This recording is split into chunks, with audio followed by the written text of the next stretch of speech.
Explain the core problem of your research addresses and why it's significant. The research uncovered unexpected results, such as upgrading learners showing a surprising level of acceptance toward traditional gender roles in leadership, despite exposure to more progressive views. This was interpreted as evidence of the strong influence of cultural norms and practices on their perceptions. The implication suggests that addressing gender bias in leadership requires not only school-based intervention, but also community-wide efforts to challenge and transform deeply rooted stereotypes. Okay, number 2, what are the key limitations of your methodology and how did this limitation influence your findings?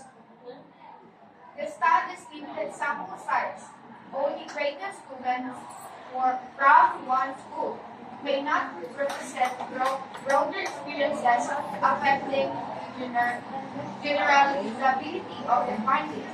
Additionally, self-reported data may be subject to social desirability bias, where students report what is expected rather than their true perception. Now, number 3, how did you ensure the validity and reliability of data collection methods?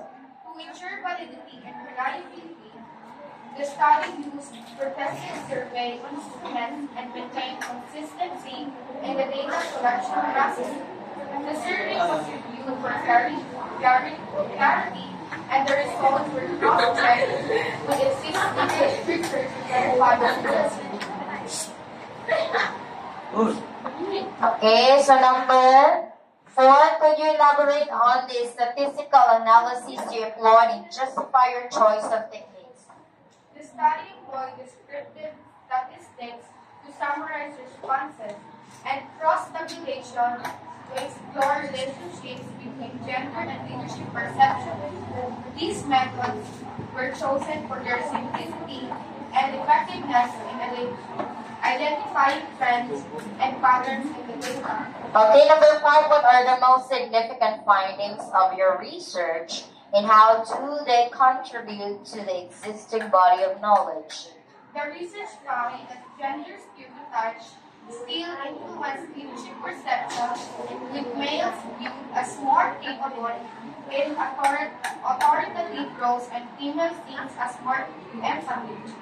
These findings contribute to the understanding of how early gender socialization affects leadership roles, emphasizing the need for interventions to challenge these stereotypes.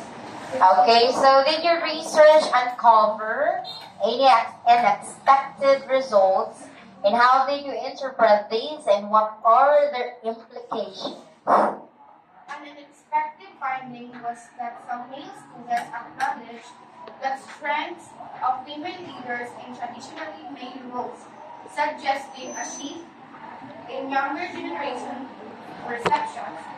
This indicates that gender biases may be quickening, opening up opportunities for future gender-inclusive leadership development programs. Okay, so what are the practical implications of your findings and how might they be applied in real-world settings? The findings suggest the need for gender sensitivity training in schools to promote equitable leadership perceptions. Schools can integrate inclusive leadership models into their curricula, providing students with diverse leadership examples to challenge stereotypes. And now, what are the potential limitations or challenges in applying your findings? The main challenges in applying the findings include cultural resistance to change limited resources for gender-inclusive programs and the narrow focus on a single school, which might not reflect broader societal attitudes toward gender and leadership. Now, what are the next steps in this line of research and what future studies would you recommend based on your findings? Future research should expand to include a broader range of schools to explore how different communities perceived gender in leadership roles. Studies could also assess the effectiveness of gender equity programs in changing students' attitudes and strong changes over time to measure long-term impact. Now, last question. How would you respond to criticism that mentions specific potential criticism relevant to this research?